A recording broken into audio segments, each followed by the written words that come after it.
আসসালামু আলাইকুম। নতুন একটি রেসিপি নিয়ে আপনাদের সবাইকে আরও একবার ওয়েলকাম জানাচ্ছি। আজকে গরুর মাংস আলু দিয়ে রান্না করব, তবে একটু ভিন্ন রকম করে। এই সাধারণ খাবারটাকে যদি একটু ভিন্ন রকম করে রান্না করা যায়, তাহলে কিন্তু রান্নার স্বাদটা অনেক গুণেই বেড়ে যায় এবং রেগুলার খাবারে কিন্তু একটু নতুনত্ব চলে আসবে।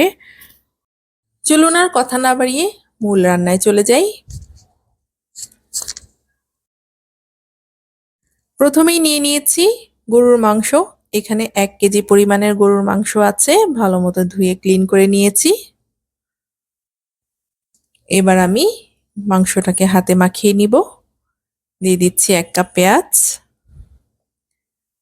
আদা এবং রসুন বাটা দিচ্ছি 2 টেবিল চামচ, তেজপাতা দিচ্ছি একটা বড় সাইজের, এখানে দিচ্ছি দারুচিনি, বড় এলাচ, লং দিচ্ছি 4 থেকে 5টি এবং ছোট এলাচ দিচ্ছি 4 থেকে 5টি থেতো করে।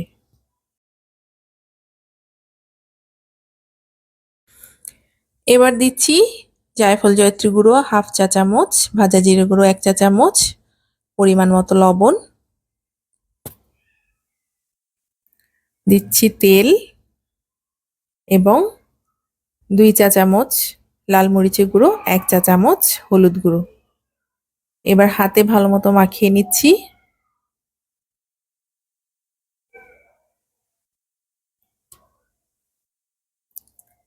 সামান্য পানি দিয়ে দিচ্ছি।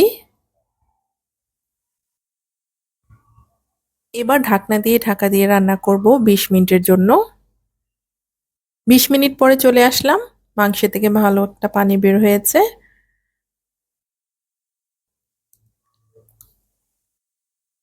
মাংস থেকে বেশ খানিকটা পানি বেরিয়েছে। এবার আমি দিয়ে দিচ্ছি আলু।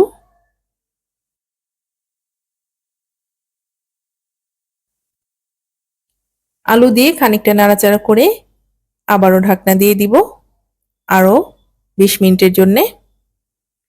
20 মিনিট পরে চলে আসলাম, আলু এবং মাংস গলে গিয়েছে, সুন্দরভাবে কুকড হয়েছে। মাংসটার ভিতরে মশলাটা সুন্দরভাবে ঢুকে গিয়েছে, আলুটাও সিদ্ধ হয়ে গিয়েছে। এবার আমি এতে অ্যাড করব গরম পানি। এই পর্যায়ে অবশ্যই গরম পানি অ্যাড করতে হবে। ঠান্ডা পানি অ্যাড করলে কিন্তু খাবারের স্বাদটা অনেকটাই কমে যাবে।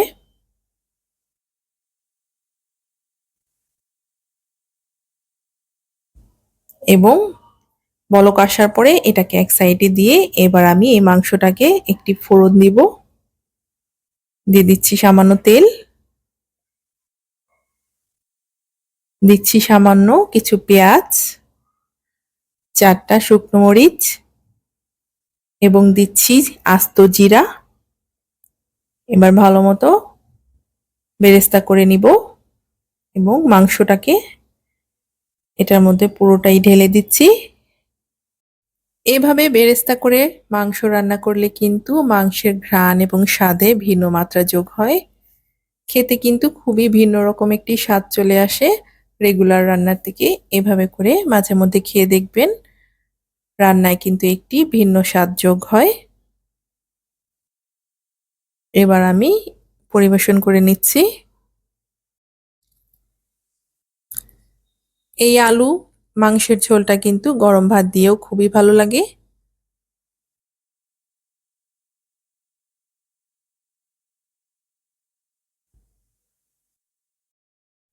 তৈরি হয়ে গেল আলু দিয়ে মাংসের ঝোল।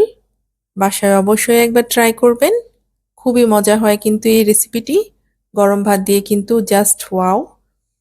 আর রেসিপিটি যদি ভালো লেগে থাকে আমার চ্যানেলটিতে অবশ্যই একটি সাবস্ক্রাইব করে দিবেন এবং লাইক শেয়ার করতে ভুলবেন না। আজকের জন্য বিদায় নিচ্ছি। আল্লাহ হাফেজ।